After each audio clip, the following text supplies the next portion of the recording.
अस्सलाम students, concept clear now के platform से मैं हूं जाहिद इकबाल आपको अपने चैनल पे वेलकम करता हूं। उम्मीद है आप सब खैरियत से होंगे, लाइफ को एंजॉय कर रहे होंगे और स्टडी को टाइम दे रहे होंगे। हमारा आज का टॉपिक है मास एंड वेट और इसके साथ हम इसकी मेजरिंग फोर्सेस को भी पढ़ेंगे जो मास को मेजर करती हैं। मास मेजर कैसे होता है। वीडियो का बाकायदा आगाज करने से पहले रिक्वेस्ट है, स्पेशली जो न्यू कमर्स हैं, चैनल को सब्सक्राइब करें, वीडियो को दोस्तों के साथ शेयर करें और बेल आइकन को लाजमी प्रेस करें ताकि मेरी नया नई नोटिफिकेशन, नया नई वीडियो और टॉपिक टाइमली आपके पास पहुंच सके और आपकी स्टडी में किसी किस्म की कोई हर्डल ना आए।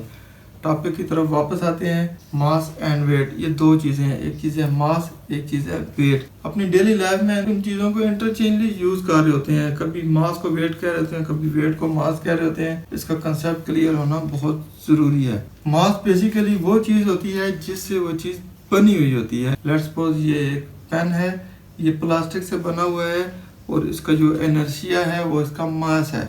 लेकिन जो वेट है, ज़मीन इसको अपनी तरफ खींच रही है। जिस स्टफ से चीज़ बनी हुई होगी वो उसका मास होगा और ज़मीन उसको जो पुल कर रही होगी, जो फोर्स अपनी तरफ लगा रही होगी, उसको कहेंगे वेट। अगर हम Newton second law of motion को देखें तो वो हमें मास और वेट में एक फ़र्क बता देगा कि मास क्या होता है और वेट क्या होता है। उसकी इक्वेशन को यूज़ करेंगे। वैसे जो न्यूटन लॉ में फोर्स की जो इक्वेशन दी गई है वो ये है, F is equal to ma। Force vector quantity है, मास स्केलर क्वांटिटी है और एक्सेलरेशन वेक्टर क्वांटिटी है। अब ये दो वेक्टर क्वांटिटीज हैं, इनके ऊपर हमने वेक्टर का सिंबल भी लगा दिया है। फोर्स की जगह रखेंगे वेट। फोर्स जो जमीन की तरफ जा रही है वो इसका वेट है। यहाँ पे मास है, जिस चीज में बॉडी बनी हुई है वो इसका मास है। और एक्सेलरेशन की जगह हम ग्रेविटी को यूज करेंगे क्योंकि ग्रेविटी इसको अपनी तरफ खींच रही है। फोर्स की जगह हम यूज करेंगे वेट को, उसका होगा W। और एक्सेलरेशन की जगह हम यूज करेंगे ग्रेविटी को, जिसकी वैल्यू G से होती है। तो ये दो स्पेशल सिंबल हम इस इक्वेशन में यूज करेंगे। जो हमारी इक्वेशन है इजीली हमें वेट बता देगी। F की जगह हम करेंगे W is equal to M को उसी तरह रहने देंगे। एक्सेलरेशन की जगह यूज करेंगे G। तो ये वेट का फॉर्मूला निकल आएगा कि W is equal to mg। अब चूंकि वेट पड़ रहा है, ज़मीन की तरफ जा रहा है, इसकी एक डायरेक्शन है जिसको भी हम वेक्टर क्वांटिटी रखेंगे। और ग्रेविटी है वो भी अपनी तरफ खींच रही है, उसकी भी एक डायरेक्शन है, तो वो भी वेक्टर क्वांटिटी होगी। मास की कोई डायरेक्शन नहीं है, इसलिए इसको स्केलर ही रखेंगे। इसके ऊपर हम वेक्टर का निशान नहीं लगाएंगे। तो स्टूडेंट, इसके बाद हम पढ़ते हैं मेजरिंग फोर्स एंड मास। तो मास को मेजर करने के लिए कौन कौन सी फोर्सेस होती हैं जिसकी वजह से वो मेजर होता है। लेबॉर्ट्री में मास को मेजर करने के लिए दो चीज़ें यूज़ होती हैं। इसमें जो पहला स्केल यूज़ होता है वो स्प्रिंग स्केल है। दूसरा जो यूज़ होता है वो फोर्स सेंसर है।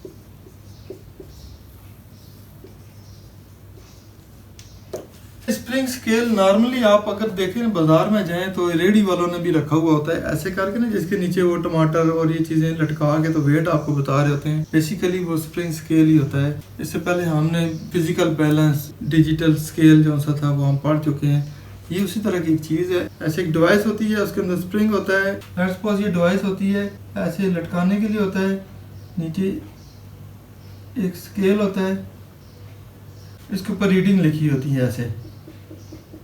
इसके अंदर ऐसे स्प्रिंग होता है, नीचे इसका एक हुक होता है जिसके साथ हम मास को लटका देते हैं। किसी रोप के साथ लटकाते हैं, किसी रस्सी या हाथ में पकड़ लेते हैं। जब मास इसके साथ लटकाते हैं तो उसके ऊपर एक फोर्स पड़ती है ज़मीन की तरफ से, जिसको हम कहते हैं ग्रेविटेशन।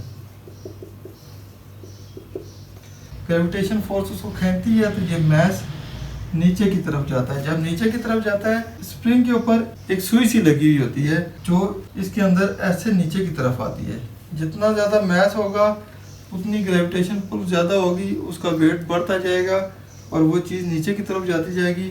यहाँ पे रीडिंग 0 थी, थोड़ी सी नीचे जाती है तो 1 kg 2 kg 3 4 5 इस तरह जितनी kg का वेट होगा उतना वो उसको शो कर देगा। ये ग्रेजुएटेड स्केल होता है, इसके ऊपर रीडिंग लिखी हुई होती है। स्प्रिंग स्ट्रेच होता है, स्प्रिंग के साथ एक सुई होती है। ये लेट्स सपोज ये ग्रेजुएटेड स्केल है ये मेरा हाथ स्प्रिंग है और उसके ऊपर ये सुई लगी हुई है। नीचे से मैच इसके साथ लटकाते हैं, स्प्रिंग स्ट्रेच होता है तो ये सुई ऐसे नीचे की तरफ आती है। तो 1 2 3 ये रीडिंग को बताती है कि इतने केजी है, इतने किलोग्राम है। ये हो गया हमारा स्प्रिंग स्केल। दूसरी चीज फोर्स को मेजर कर रही होती है, जो बॉडी के मैस के वेट को बताती है, वो है फोर्स सेंसर। ये एक डिजिटल किस्म की चीज होती है, बहुत एक्यूरेट वैल्यू देती है, कंप्यूटर के साथ अटैच होती है। इसके ऊपर उस मैस को रखते हैं जिसका वेट मेजर करना होता है, इसके ऊपर रखते हैं, इसमें सेंसर लगा हुआ होता है, ये कंप्यूटर के साथ अटैच होता है और कंप्यूटर से जो प्रिंट निकलता है, आप उसकी इंटरफेस को देखें तो डिजिटल रीड आउट आपको मिलेगा। जैसे आप ECG देखते हैं ना, तो उस तरह की चीज़ होती है, इतना वेट है, पॉइंट्स में दिखाता है, बहुत ज़्यादा सेंसिटिव होता है। आप इसका प्रिंट भी ले सकते हैं और पूरा रिकॉर्ड भी मेंटेन कर सकते हैं। इस चीज़ से ज़ाहिर हुआ कि जो मैस होता है वो उस बॉडी की बनावट होती है जिससे वो चीज़ बनी हुई होती है, और वेट उस चीज़ को कहते हैं जो ज़मीन उसको अपनी तरफ खींचती है। इसमें जो मेन रोल है वो ग्रेविटेशन का है।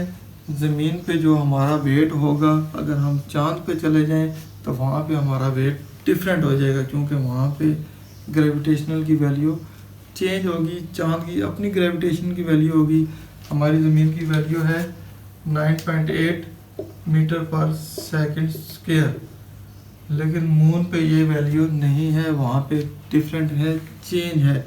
वहाँ पे आपका वेट कम हो जाएगा, वहाँ पे आपका वेट रिड्यूस होके 5/6 रह जाएगा, यानी कि आपका वेट वहाँ पे जाके रिड्यूस हो जाएगा, कम हो जाएगा, 1/1 नहीं रहेगा बल्कि 5/6 रह जाएगा। इट मीन्स के वेट ऐसी चीज़ है जो स्टेबल नहीं है, कम ज़्यादा हो सकती है, ग्रेविटी की वजह से स्टेबल है। अगर किसी और सितारे पे जाएंगे तो आपका वेट कुछ और होगा, किसी और पे जाएंगे तो कुछ और होगा, लेकिन आपका मैस सेम रहेगा। जहाँ पे आपका जो मैस है, चांद पे भी वही है, जुपिटर पे भी वही है, और खला में भी वही है। मास को वेट में इजीली कन्वर्ट कर सकते हैं न्यूटन का फार्मूला यूज करते हुए। अब न्यूटन का फार्मूला हमने पढ़ा था W=mg।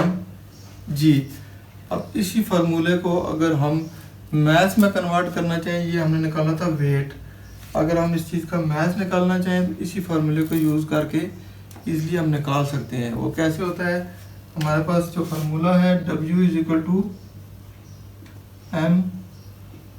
अब हमने मैथ्स निकालना है, m=W/g।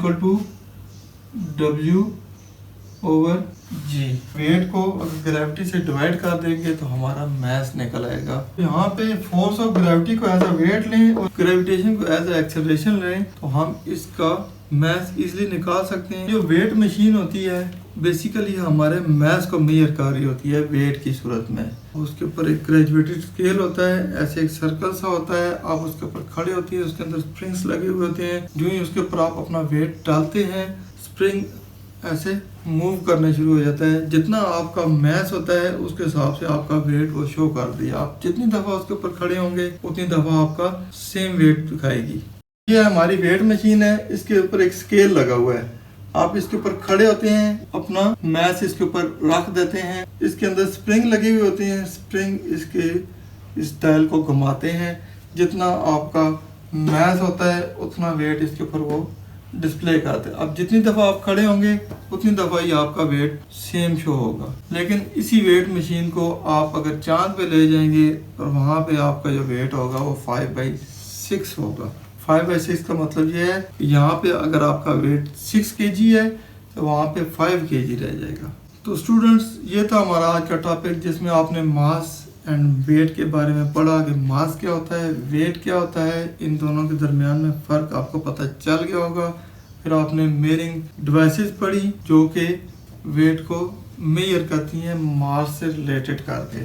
उसमें पहले हमने पढ़ा स्प्रिंग स्केल, जो कि स्प्रिंग की मदद से किसी भी मास का वेट निकलता है। दूसरा हमने पढ़ा फोर्स सेंसर, जो सेंसिटिव डिवाइस होती है, कंप्यूटराइज डिवाइस होती है, कंप्यूटर के साथ अटैच होती है, आप उसका डिजिटल रीड आउट भी देख सकते हैं। फिर हमने ये पढ़ा कि हमारा वेट फोर्स ऑफ ग्रेविटी की वजह से है, फोर्स ऑफ ग्रेविटी ना होगी तो हम हवा में उड़ने शुरू हो जाएंगे, हमारा वेट ख़त्म हो जाएगा। अगर मून पे जाएंगे तो आपका वेट कम हो जाएगा, जहाँ पे आपका वेट स्टेबल है। अब ज़मीन के किसी कोने पे चले जाएं, जहाँ पे आपका जो वेट है उस कोने पे भी वही वेट होगा, लेकिन आप स्पेस में चले जाएंगे आपका वेट बिल्कुल खत्म हो जाएगा। मून पे या किसी और सितारे पे जाएंगे, उनकी भी तो कोई ग्रेविटेशनल पुल होगी ना, वो उस हिसाब से आपके साथ डील करेंगे। लेकिन आपका जो मैथ है हर जगह पे सेम रहेगा, उसमें कोई चेंजिंग नहीं आएगी। तो स्टूडेंट, उम्मीद है आपके सारे कंसेप्ट क्लियर हो गए होंगे, बहुत कुछ सीखने को मिला होगा। वीडियो पसंद आए इसको लाइक, दोस्तों के साथ शेयर लाजमी कीजिएगा और ज़ाहिद इकबाल को दुआओं में याद रखिएगा। इंशाल्लाह नेक्स्ट इन्फॉर्मेटिव वीडियो के साथ जल्द ही आपकी खिदमत में हाजिर होऊंगा। तब तक इजाज़त दीजिए। अल्लाह हाफिज़।